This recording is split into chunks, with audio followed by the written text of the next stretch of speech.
This is the story of the spy who sank a navy and the lesson he left for us all.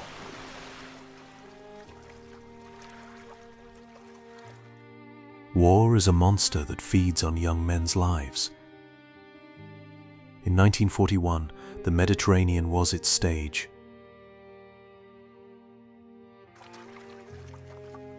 The British fleet at Alexandria was a mighty shield.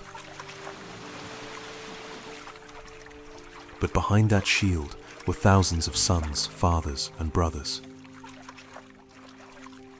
The Italian Navy could not face it directly. So they chose a path of immense risk to save lives by crippling a fleet, not by taking lives in a battle.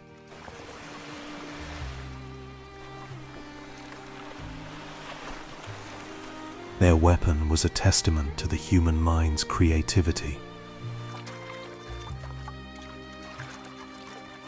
In dark times, the Maiale, a manned torpedo. But its true weapon was the two men on it. Their courage, their trust in one another, their willingness to sacrifice everything. They were not faceless soldiers. They were partners, bound by a brotherhood, deeper than the ocean. On a fateful December night, the submarine Skringy became a vessel of hope. 6 hearts beat as one as they prepared to step into the unknown. Among them Lieutenant Durand de la Penne and the young Emilio Bianchi. Emilio, remember your training, trust your gear, and trust me. I trust you with my life, Lieutenant. And with that sacred trust between them, they descended into the silent, crushing blackness, towards the lights of the fortress and their destiny. The net was their first judge. A wall of cold, unfeeling steel. As a patrol boat passed overhead, its shadow was not just a threat. It was the weight of an entire nation bearing down on them. Steady, son. Breathe. Just breathe. We are but shadows here. And in that moment, they were more than soldiers. They were ghosts, slipping through the gates of a kingdom. Their only sound, the beat of their own hearts. Inside, they didn't see enemy ships. They saw giants of steel, each one a home to hundreds of men just like them, men who dreamed of home. Marseglia, Shergat, the Queen Elizabeth, Martellota, the tanker. We take the Valiant. May God guide your hands.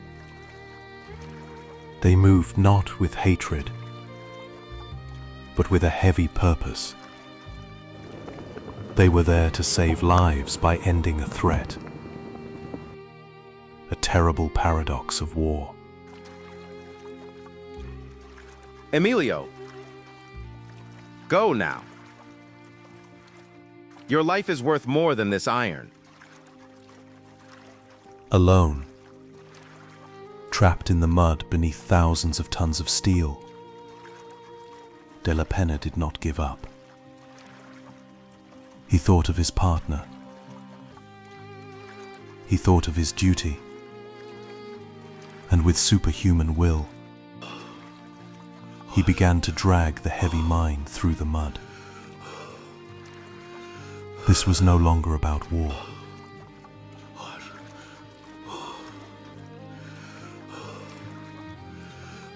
It was about the promise he made to see this through.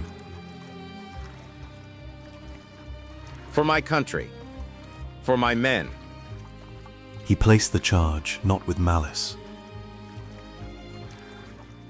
but with a sorrowful respect for the great ship itself.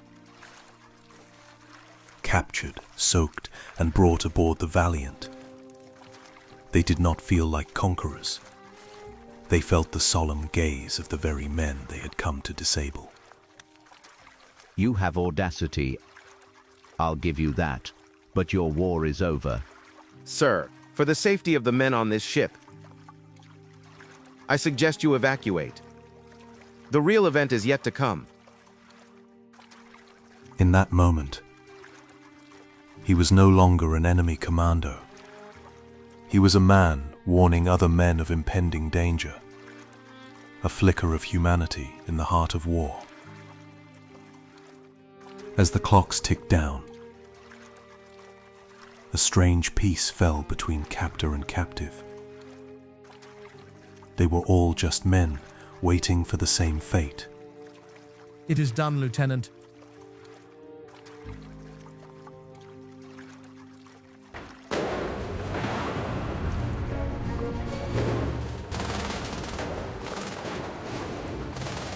The ships settled on the bottom of the harbor, but not a single life was lost that day.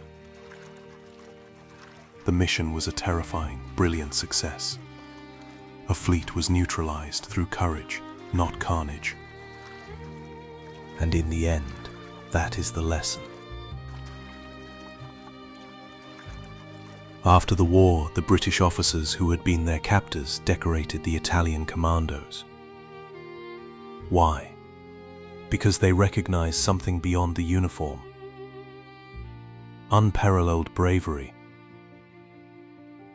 unwavering honor, and a shared respect for human life that transcends national borders. Their story teaches us that courage is not the absence of fear, but the choice to act in spite of it. That honor is more powerful than hatred, and that sometimes the most profound bonds are formed not in times of peace, but in the respectful silence between adversaries. This is their legacy,